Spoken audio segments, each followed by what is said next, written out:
Welcome back, Interior sports fans. Time to get the weekend started with the Friday Sportscast. One of the top sprint mushing events started today in the Interior. The Animated Limited North American Championships had their first day of races at the Jeff Studdert Racing Grounds off of Farmers Loop Road.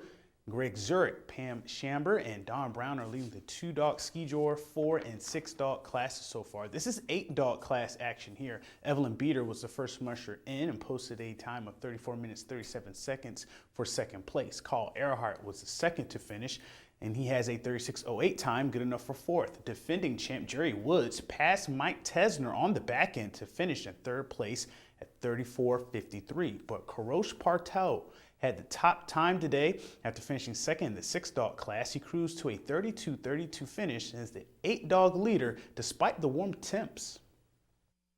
Coming from Chugiak area, our weather is a little bit warmer than here, of course. They don't like warm weather, but they've been training in warm weather in the past, so it's not unusual for them. I'm just happy with the dogs. You know, it's warm.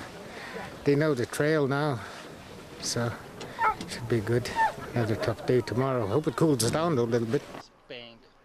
Ali Zirkle was the first musher into Galena today. This is the musher who arrived after her, who has the lead. Brent Sass of Eureka was in Galena for 5 minutes and left at 11:45 this morning. He said to Nolado with 14 dogs. Crazy stat for Sass. Outside of his 24-hour rest, he hasn't stayed in a checkpoint for more than 12 minutes so far. Zirkle checked into Galena at 10:46 a.m. with 15 dogs. Mitch CV is also in Galena. He checked in at 2:45 this afternoon. Nora Burmeister and Robert Sorley complete the top 5 as they are headed for Galena as well. In Houghton, Michigan, the Alaska Nanooks faced off against the Michigan Tech Huskies for Game 1 of the WCHA quarterfinals. Alaska trailed 1-5 in the second period. They came back to tie in their last series, but the Huskies, they were ready for the comeback this time as they win 7-1.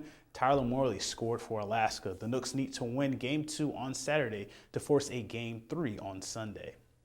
The Alaska ski and rifle teams will need to rally after the first day of their NCAA finals. Today in Akron, Ohio, the rifle team is in 4th place after small bore. Tim Sherry and Soren Butler were the top shooters for UAF with a 580 and 579.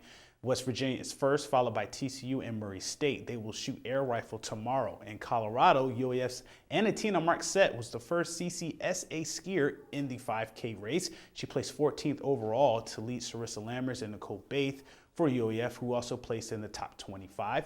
Mike Fehrenbach was 37th, respectively, in the men's 10K race representing UAF.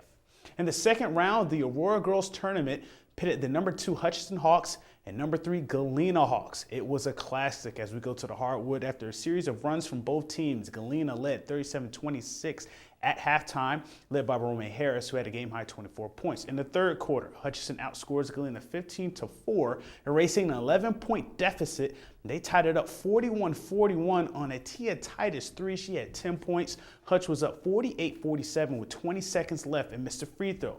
Galena goes down court, and there's a scramble after a missed shot, but Galena will get the ball with the second left. They draw the foul at the buzzer, and Courtney Carlo goes to the line and calmly hits both free throws, sending Galena to the Aurora title game with a 49-48 win over Hutch.